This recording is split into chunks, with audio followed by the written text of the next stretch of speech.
السلام عليكم، ايه الاخبار؟ يا رب دايما تكونوا بخير. النهارده انا جاي لك باول موبايل 200 ميجا بكسل في الفئه المتوسطه مع شاومي ريدمي نوت 12 برو بلس 5G.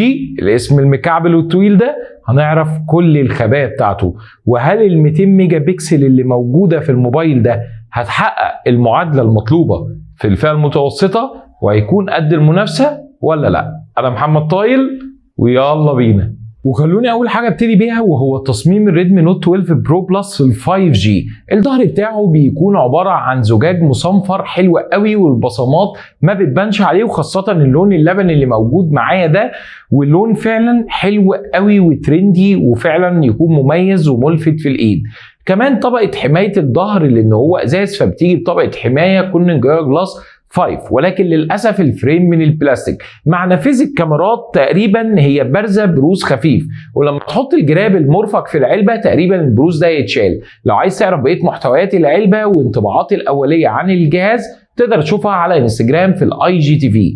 الثلاث كاميرات اللي جايين هنا برضو بروزهم مش اكبر حاجه وملائم زيه زي بقيه كل موبايلات الفئه المتوسطه. بيجي عندك الاكتيف نويز كانسليشن والاي ار بلاستر، وعندك فتحات السماعات القياسيه ال 3.5 ملم جاك، يعني فتحه ال 3.5، ودي حركه كويسه جدا من شاومي في حجم جهاز بالرقم ده ب 16-17 الف جنيه. انت النهارده ما زلت عندك فتحه السماعات القياسيه ال 3.5، وعندك منفذ التايب سي، وعندك مدخل درج للشريحتين، للاسف ما فيش كارت ميموري، وعندك سماعتين ستيريو ممتازين جدا. مسكه الموبايل في الايد كانت حلوه قوي، وفعلا ما عنديش عليها اي نوع من انواع السلبيات خالص. سمك الموبايل تخين شويه ولكنه مناسب برضو 8.9 ملم، وعندك وزن الموبايل 208 جرام، وهو يعتبر موبايل مش خفيف قوي وفي نفس الوقت مش تقيل قوي، وانا بحب النوعيه دي، بتديني ثقل في ايدي كده بالنسبه للموبايل، وكمان بيديني تراست ان انا ماسك موبايل بريميوم الى حد ما.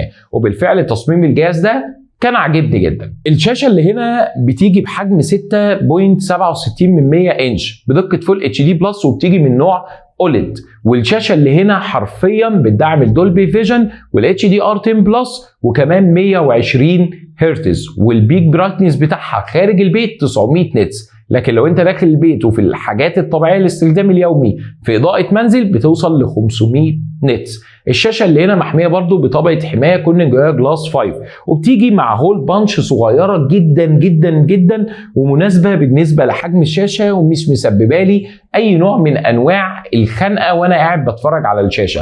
وكمان الحواف بتاعتها تكاد تكون صغيره جدا. وفعلا الشاشه دي لو انت هتتكلم عليها فخلوني اتكلم عن اول حاجه وهي الالوان بتاعتها. الوان الشاشه دي كويسه جدا، وشاومي اخيرا في ال 114 بتاعها ادتنا اكتر من خيار. ينفع تسيبها على الوضع الفيفيت او الستاندرد، او تعمل كاستمايز للالوان اللي انت عايزها زي ما انت عايز. وبصراحه الالوان اللي كانت بتولدها الشاشه دي كويسه جدا، وبالذات لما بتتفرج على محتوى بيدعم الاتش دي ار 10 بلس وبتكون مفعل الدولبي فيجن، حرفيا انت بتشوف محتوى غايه في الجمال. واللي بيزود متعتك للرؤيه بتاعت الفيديوهات او الافلام المفضله ليك هي السماعتين الدول ستيريو اللي كانت بتطلع صوت عالي جدا وصوت نقي، ولكن البيس بتاعه اقدر اديله 8.5/10، ولكن كسماعه كويسه جدا. انا حاسس ان انا سامع تفاصيل كل حاجه، حتى الالات الموسيقيه اللي في الخلفيه بسمعها كويس، ولكن كان نفسي يعلوا البيز اكتر من كده. ولكن في الاول وفي الاخر هي الشاشه دي حلوه جدا، وهتقدم لك رؤيه مناسبه جدا للمحتوى اللي انت هتتفرج عليه، ومفيش اي نوع من انواع الظلال لان الشاشه دي اوليد يا معلم. وكمان عندك خيار اللي انت تثبتها ما بين ال 120 هرتز او على 60 هرتز، او ان انت تخليها ادجاست على طول كده. وحرفيا الشاشه دي الفريمات بتاعتها ما بتقعش تماما، بمجرد ما بتعمل سكرولنج الشاشه بترفع من وضع ال 60 هرتز لل 120 هرتز، ولو انت سايبها في وضع الستاند باي حرفيا بتنزل ل 30 هرتز. فدي برضو كويسه، وتعتبر هتوفر نسبيا شويه معانا في الطاقه اللي هنتكلم عليها بعد شويه. وطبعا مش عايزين ننسى في التصميم زرار البصمه اللي مدمج في زرار الباور، وبمجرد ما تحط ايدك على زرار البصمه ده بيفتح بشكل سريع جدا.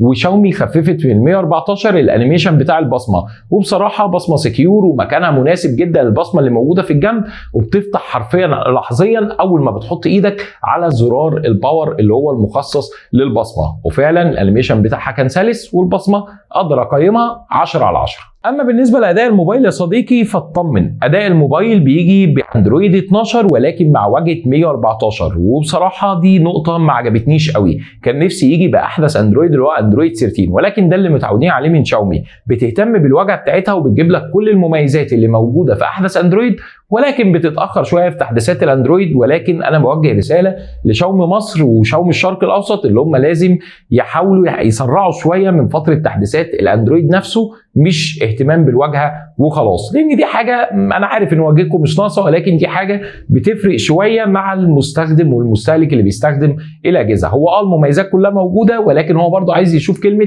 اندرويد 13. ابقوا اكتبوها لنا داخل السوفت وير. مع معالج دايمنستي 1080 بدقه 6 نانومتر، وبيجي بمعالج رسوميات مالي جي 68 MC4 يعني باربع انويه، ونوع الذاكره اللي موجود هنا UFS 2.2، والذاكره اللي موجوده هنا 256 مع رامات 8 جيجا. وكمان الموبايل بالذكاء الصناعي الاي اي بيسحب 3 جيجا من الذاكره الداخليه ويعملهم زي فيرتشوال رام 3 جيجا، بيحتاجهم وقت ما انت بتعمل لود كتير زياده عن الموبايل. ودي حاجه انا جربتها وضغطت على الموبايل كتير جدا، وبالفعل لقيته اللي هو سحبها من الذاكره الداخليه اوتوماتيك، ومسافه ما انت بتخف الرو الضغط ده بيبدا يرجع ال 3 جيجا للروم تاني للذاكره الداخليه. ودي بصراحه ميزه كويسه جدا ما عنديش اي مشكله عليها. المهم بقى هنا ان الشاحن بتاع الموبايل ده بيجي 120 واط، هي دي الميزه اللي انا كنت متحمس ان انا اجربها.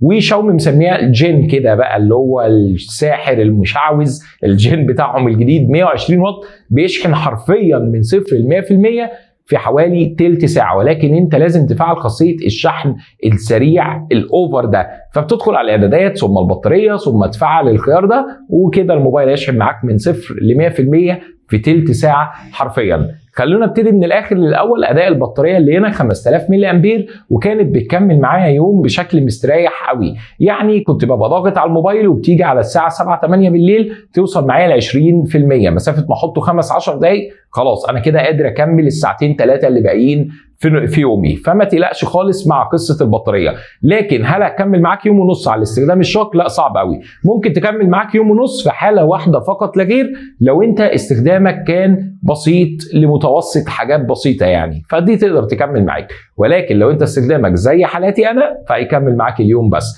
اما بالنسبه لاداء الموبايل فبالنسبه للاداء اليومي فيسبوك واتساب انستجرام كانت شغاله معايا بشكل كويس جدا. وبصراحه وعايز اقول لكم ان انا اتكلمت عن مميزات واجهه شاومي كتير جدا، وهتلاقي الرابط بتاعها موجود في الاي اللي هنا او الاي اللي هنا على حسب ما انت عامل لغه الموبايل بتاعك عربي او انجليزي يا صاحبي، مش مشكلتي. ولكن برضه هتلاقيني سايب لك اللينك في الديسكريبشن تحت او الوصف. المهم ان واجهه شاومي احنا كنا دايما بنتكلم عليها، وسمعت تفاصيل كتير قوي في الموبايل ده ان في كلاش وفي حاجات. انا والله حرفيا ما لقيتش اي نوع من انواع التهنيجات هنا خالص، لا كلها عادي جدا. انا بستخدم الموبايل بفتح فيسبوك انستجرام بتنقل ما بينهم زي ما انتم شايفين، شغال معايا بشكل سريع جدا وواصل لل 120 هرتز في اي عمليه سكرولينج. فبالنسبه للاداء اليومي والسوشيال ميديا كانش عليها عندي اي مشكله اطلاقا. اما بالنسبه لاداء الالعاب فاداء الالعاب بيشتغل مع الالترا والاكستريم، وده كان شغال ممتاز جدا. ولكن للاسف لعبه زي لعبه ببجي هي محصوره مش من الجهاز ولكن من المطورين نفسهم على 60 هرتز، ما بيستغلوش كامل الشاشه ال 120 هرتز في الاندرويد، ولكن هتلعبها بدون اي فريمات وسريعه جدا ومش هتلاقي اي لاج في الموبايل.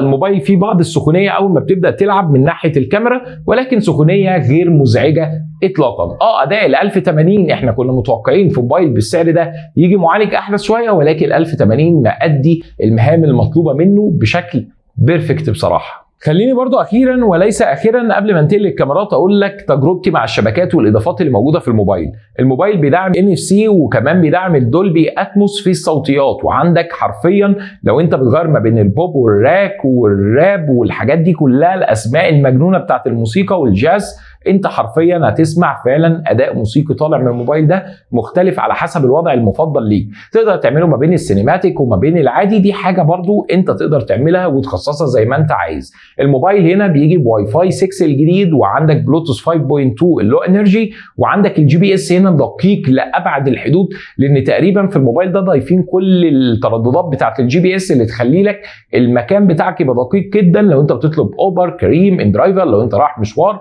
على الجي بي اس اس هيكون معاك دقيق قوي. الموبايل ما عنديش اي مشكله خالص عليه في الشبكات عكس كل الاجيال السابقه من سلسله الريدمي نوت. لا، الموبايل هنا الشبكه بتاعته كويسه جدا، وجربته على 3 شبكات مختلفين والله، وده حرفيا حصل معايا. طيب النقطة بس اللي ما عجبتنيش في الموبايل ان هم برضو ما حطيتوش في مستشعر تقارب يا شاومي. ليه؟ انا مش فاهم. الموبايل حرفيا كل ما تيجي تعمل مكالمة ممكن يفتح منك، ممكن يقفل. فنصيحة مني لو انت بتعمل مكالمة دوس على زرار الباور واقفل المكالمة كده عشان الشاشة ما تفتحش منك. هي دي بس العيب الوحيد اللي ضايقني، لكن كمستوى شبكات بيرفكت بصراحة. طيب بالنسبه بقى لكواليتي الكاميرات اللي هنا، سريعا كده هقول لك ارقام الكاميرات. الكاميرا الاماميه بتيجي 16 ميجا بكسل اف 2.5 وبتدعم تصوير فيديو لحد 1080 على 30 او 60 فريم. وطبعا لو انت بتصور بالموبايل او باي موبايل تاني لازم تصور على ال 60 فريم اللي موجوده هنا وتستغلها عشان الحركه تبقى سموزي في الكاميرا. اما بالنسبه للكاميرا الرئيسيه اللي عملت قلبان في الفئه المتوسطه، 200 ميجا بكسل بفتحه عدسه حلوه جدا اف 1.7 مع او اي اس مثبت بصر حقيقي، 8 ميجا بكسل للالترا وايد و2 ميجا بكسل للماكرو، وبيصور فيديو لحد 4K على 30 فريم، وبيصور كمان عندك فول اتش دي على 30 او 60 او 120 فريم، وبيصور سلو موشن لحد 960 فريم. دي بقى الارقام اللي محطوطه هنا في الموبايل دي كارقام. هنسيب الموبايل ده على جنب كده ونيجي نتعامل مع بعض بالنتائج والصور اللي طلع لنا. خلينا ابتدي معاكم بالكاميرا السيلفي عشان تقريبا كل موبايلات شاومي عندي ما تغيرش الكلام فيها. الكاميرا كويسه وتفاصيلها حلوه، ولكن الالوان بتاعتها مش عجباني. الكاميرا السيلفي في شاومي مش اقوى حاجه اطلاقا. الريدمي نوت 12 برو بلس الجديد ده الكاميرا فيه مصممين يستخدموا نفس المستشعر اللي بيستخدموه كل مره. ما تفهمنيش غلط، الصور اللي هتطلع لك هنا كويسه وحلوه ومناسبه وهتنشرها، ولكن دايناميك رينج مش احسن حاجه، معالجه الالوان مش احسن حاجه، نسبه الكونتراست فيها عاليه قوي، وتقريبا بيفرقع كل الهايلايتس الاماكن المنوره في الصوره. فانا بصراحه اتمنى من شاومي ان هم ينزلوا سوفت وير ابديت يظبط الحته دي في الكاميرا الاماميه، بلس ان هم يغيروا بقى مستشعر الكاميرا الاماميه ده اطلاقا اللي هم مصممين عليه بقالهم دلوقتي اكتر من 6 و7 اجيال، مش فاهم ليه. نتنقل للكاميرا الخلفيه وخلونا نخلص من الالترا وايد والماكرو. العدسه الماكرو بتصور كويس، ولكن زي بقيه كل عدسات الاندرويد الثانيه هي حاجه فانتازيا، حاجه جيمنج كده محطوطه تصور بيها تقرب من الاشياء، بتديك نتائج كويسه طول ما انت في اضاءه كويسه.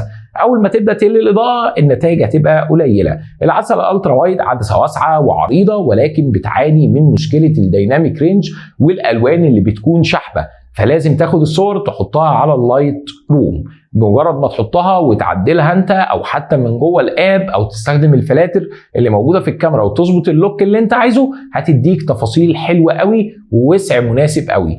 اما بالنسبه بقى للعدسه الرئيسيه ال 200 ميجا بكسل، وخلينا ابتدي معاكم بعرض كام صوره كده 200 ميجا بكسل. ايه اللي انت هتلاحظه في الصوره دي لو جينا زودنا لحد 50 و60 و100% كمان؟ هتلاحظ في الصور اللي معروضه قدامك ان فيها فعلا تفاصيل حلوه جدا، ومهما ما انت عملت زوم التفاصيل دي مش هتقل من العدسه ال 200 ميجا بكسل اطلاقا. ولكن مساله برضو الالوان، تحس ان شاومي ال 114 لسه مش قادر يكتمل في معالجه الالوان مع الدايمنستي ال 1080. دي ممكن تتحل بسوفت وير ابديت مساله الالوان. طيب ولو ما حلتهاش بسوفت وير ابديت اقدر برضو احلها عن طريق انا بحاجتين، يا اما تستخدم جوجل كاميرا اللي موجود على الموبايل ده، وهحاول اسيب لكم نسخه في اللينك اللي تحت اللي موجود في الديسكريبشن او الوصف، وفي نفس الوقت برضو ان انت تدخل الصور دي على اللايت روم. وحرفيا الصور دي اول ما دخلت على اللايت روم ادتني نتائج مش طبيعيه، نتائج فعلا مذهله بشكل حلو قوي قوي قوي، لانك خلاص بدات تعالج مشكله الالوان، ولكن مشكله التفاصيل لا، هي ما فيش مشكله في التفاصيل، انت معاك 200 ميجا بكسل يا معلم. طيب لو خرجنا بره وضع ال 200 ميجا بكسل اللي انا بصراحه عجبني جدا من ناحيه تفاصيل، ننتقل للكاميرا العاديه اللي انا هصور بكاميرا عاديه من غير 200 ميجا بكسل بالوضع ال 12 ميجا بكسل الطبيعي بتاعنا الجميل اللذيذ. ايه النتيجه؟ النتيجه الصور هتبقى حلوه، فيها كم تفاصيل برضو روعه جدا بسبب ان فتحه العدسه كبيره، وكمان معاك مثبت بصري حقيقي او اس، فالصور هتطلع ثابته وهتطلع فيها كميه اضاءه حلوه قوي، ولكن برضه هتعاني من نفس المشكله. دايناميك رينج مش احسن حاجه لان بيفرقع الاماكن الهايلايتس قوي ولكن بيظبط اماكن الشادو، فمش فاهم ليه يعني بيجي بيظبط الشادو على حساب الهايلايتس، وفي نفس الوقت الالوان نفسها مش طالعه هي نفس الالوان اللي انت عينك شايفها، لا اما تطلع الوان شحبه لا اما تطلع الوان فيها كونتراست، ولكن انا والله مش قادر اكمل الكونتراست، اخري لحد هنا، بعد كده دي مش بتاعتي.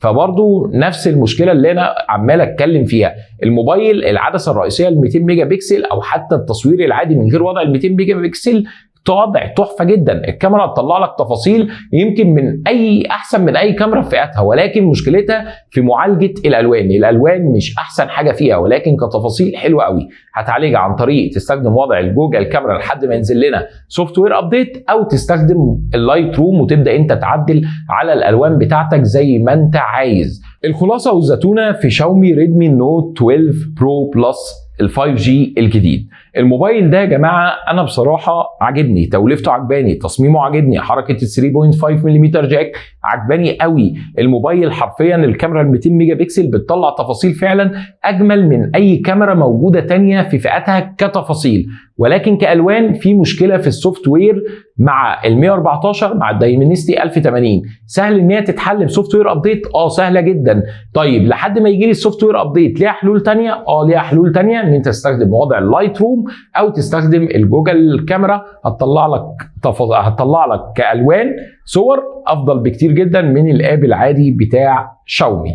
طيب ايه الحاجه الثانيه اللي ما عجبتنيش فيه؟ سنسور المكالمات اللي مش موجود، ده مستفز جدا. الكاميرا الاماميه كاميرا مش حاسسها على السعر ده، فيما عدا ذلك الموبايل مناسب جدا. طيب هل انا فوتوغرافر دلوقتي او انا بحب اصور، الموبايل ده هينفعني في التصوير؟ الموبايل هينفعك في التصوير بشكل كبير جدا. لو انت بتعرف تعمل اديت على اللايت روم هتصور هنا صور عاديه وسيبك بالالوان وادخل على اللايت روم صور وعدل زي ما انت عايز. لكن دي خلاصه تجربتي مع ريدمي نوت 12 برو بلس ال 5G الجديد. الموبايل يستحق الفلوس اللي هتدفع فيه، هو يستحقها، ولكن محتاجين شويه تظبيطات في السوفت وير وخاصه في الاب بتاع الكاميرا عشان الالوان تتنقل لليفل احسن من كده.